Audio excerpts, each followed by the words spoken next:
I don't know how many years on this earth I got left. I'm gonna get real weird with it. I'm not allowed to tell. I'm Carrie Cassidy from Project CAMELOT, and I am here with Aaron. Wow.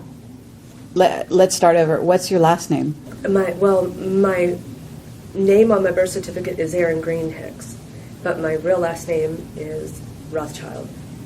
And to me, he was gentle, he was loving, there was a white rocking chair that he would get in, and he would sit me in his lap, and he would just sit, and he'd rock and rock and rock me, and I'd hear lullabies in German and English. He would tell me fairy tales and stuff like that in German and English. He gave me a wonderful and beautiful memory of a grandparent, because that's what I saw him as. I don't know if he's any kind of blood relation, because I don't know if Mengele is, within any of these families. I haven't researched that. I try not to research anybody's stories, because when I give my story, I want my story to be my experience from my first-hand experience. So everything you do hear from me is only me. Okay. Yeah. Okay, but so somehow, though, he was part of your family at that time. Right. When you were... Every day I would go to, up until I was 4 years old, I spent every single day that my father spent in the Pentagon. And I was allowed to do whatever I wanted. Admiral Hayward and Admiral Holloway, they were two consecutive SECNAVs during the 1970s. And I used to sit on their lap while my dad would bring me in, drop me off, and he would go and do his work in the shadow government that he had to do. And the Secretary of the Navies would sit me on their lap, pull out the coloring books and crayons, and I would sit and color and play in their laps, while senators and all kinds of congressmen, high-level elite, would all come in, and they'd discuss things, and they're not thinking a 4-year-old child is taking it in. And here I am. I'm brought here to be an observer. I'm brought here to know what's going on. So my little mind was taking it all in. Okay. And I've been in the Situation Room. I happily always walked into the White House before we would even walk up to it. The door would open, and they say, "Hello, Mr. Green," and I'd just come trotting in behind them, and I could just go and do what I wanted. Okay, so in a sense, he was. Did you see him also interact with your parents at that time when you were young? No. Whenever I was with him, it was alone. Okay. So in a sense, perhaps he was your handler at a young age. He very much could have been. Like I said, he was a loved part of my program. Yeah. So that makes sense, So did you grow up in a normal house? Oh no, it was so extremely strict, and I grew up with money, so I wasn't without money. It just wasn't as much money as my brother was able to grow up with, and there was a lot of abuse in my house, but there was also a lot of ETs in my house at times, and so I grew up having these meetings with ETs and stuff with my parents at a very young age. Okay, so but just to kind of paint a picture for people. Okay. Can we describe the house that you grew up? Where was it? What state? I grew up in Washington, D.C., my first 9 years. And then my second 9 years after, that's when my father retired from the shadow government. And he moved us down to Southern Maryland. And I had a normal house. And the only thing that we tried to portray a perfect family on the outside, and when I would go behind closed doors, my father would, I always knew when it was coming, because he would come in, he'd strip me from waist down, hold me by 2 feet, and I could hear the belt come off, and he would beat me until his frustration was done. And that was part of my programming, was to be beat like that. My mother, at least once a month, would poison me with something. And I can remember her standing over me, and I'm on the ground, and I'm writhing in pain because this is eating my stomach alive. And she just looks at me and she goes, suck it up, get up. It's time to get up, And she didn't care. She wanted me gone because I was put with her, and I wasn't her child. And when you say you weren't her child, whose child were you? The mother on the other side. Oh, okay. And do you remember the mother on the other side? Loving as can be. Beautiful, loving, wonderful woman. Okay, so what time In other words, when you say, because it sounds like you were going back and forth from side to side then. Because if you knew your mother as a loving person, then you had to be old enough to remember. I have full recollection of before I was regressed from where I was before. Okay, so when you say regressed, I think maybe it's the usage of that word. But let's say you lived a life on the other side, okay, and you reached, let's even just start with the age of 4. Okay. If you're at the age of 4 on the other side, do you grow to the age of your age now? Yes. Okay. And when you say you're regressed, if you cross over to this side, then what happens to the person who is now, let's say, what is your age approximately? I will be 44 in 2 weeks. It's funny, I was just going to say 44 if your age is 44. I don't know where that was coming from. Okay, so you're 44, you go into this program in Canada, you walk into a facility as a 44-year-old woman, then you're regressed, you say. Right. Regressed how? Do you know? No, I just know it was painful.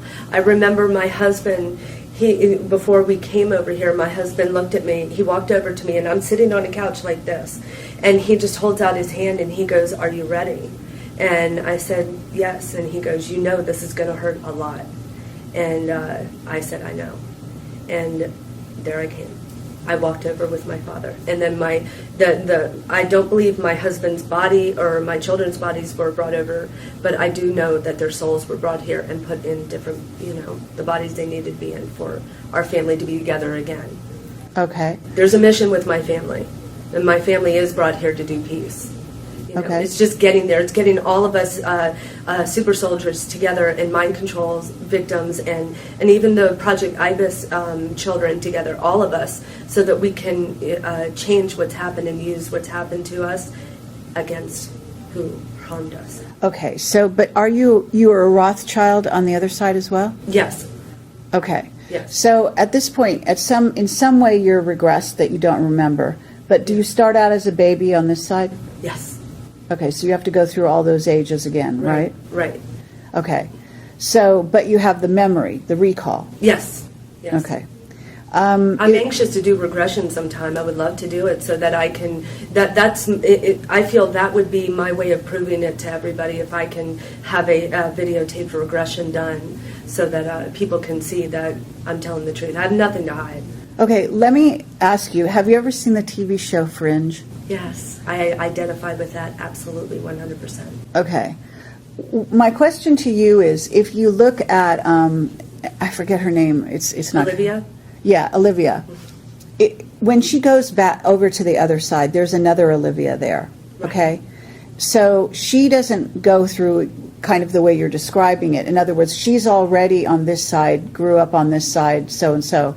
But the Olivia she meets grew up in a different parallel reality. Right. And I believe that we do have multiple realities going on simultaneously. Yes, and absolutely. we're all actually on both sides. But I've actually recently had some whistleblowers who are time travelers who have revealed to me what, and I it's been a leap of conjecture for me, basically saying what seems to be happening, because they have identified that there are some people here who appear to be scientists, for example, Nazi scientists from the time of Paperclip, who are here even as younger men, but the same men. In other words, very famous scientists, Werner von Braun, for example, and what's this guy, Max? Is it Ingalls? I'm not sure. Anyhow, other people, and Mark Twain, for example, other people that aren't in black projects as we think of them. But basically what I understand is a possibility is the scenario that went on in Fringe, in which they actually crossed over and came over here. That body from that reality was brought over here, whereas the one that was here was died or done away with in some way. Right. So that's one scenario. Right. Now there's another scenario that sounds like, and then also there's a component part of that wasn't in Fringe, but that they've actually learned how to do what you're just saying, which is regress. they've actually learned how to turn back the clock. So you not only don't age, but you actually can get younger. Right. And I don't think, now this may be the limits of my imagination, but I'm saying I don't think, in other words, I think it goes back to a certain, like I could be, at this point I could go back to maybe 19. I probably can't go back to being a baby, an infant in a crib type of thing. Mm-hmm. So at that point you have a gap. I know this is a long question, and I'm No, kind of, you're fine. I'm following. I don't I'm mean to following. go into like a big explanation here, but I'm really curious what you might think of this. Is it possible that you might have some missing time between the age of 0 and 10? I'm just, picking a number out of a hat, in which you actually don't have memories from this side. That is an absolute possibility. It is. It's an absolute possibility. I don't push anything away these days.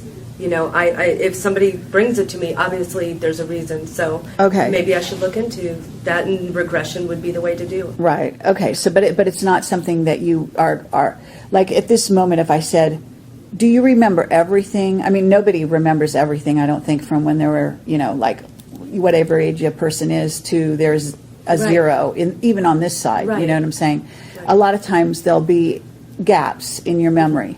Oh, anybody can have that happen. Yeah. Yeah. But have you ever noticed like a profound sense of any gaps? In my 20s.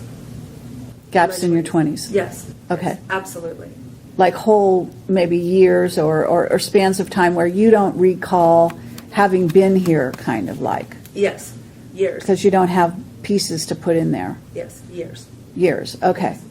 All right. It's just interesting. It's just gathering data. We don't, I don't know where it leads. I was just, because I've been putting this puzzle together. It's the little puzzle pieces. Once we get all these puzzle pieces together, we'll find peace. Yeah. We just got to get all these puzzle pieces together. Right. And I think that it's a fascinating story in general with humanity. And when you bring time travel into it, it's a new component that most people haven't really thought of. I don't know if you know, but I've just done a conference on time travel. No, I haven't looked at it yet. Yeah, no problem. But it's quite fascinating, and I have whistleblowers that are talking about time travel, etc. And Do so, you know Mars yet? yes, I know a bit about Mars too. yeah, and that would be great to hear your take on all of that. So, but so that we don't jump too far ahead, I want to stay in kind of this area, and I'm sorry if you're even fine, this dear. seems a little confusing to people listening. I'm conscious that I want to keep a through line. So at this point, you were regressed, you come back, you have these memories, and you're over on this side, but you are a Rothschild. You're growing up and you're being tortured in Maryland, and you're also... I was also tortured in the Kentucky facility underground. That was my main torture point. Okay, but at what ages? Because you started off, you said I men, can you were remember going... a valid memory about 12 years old, 10 to 12 years old maybe.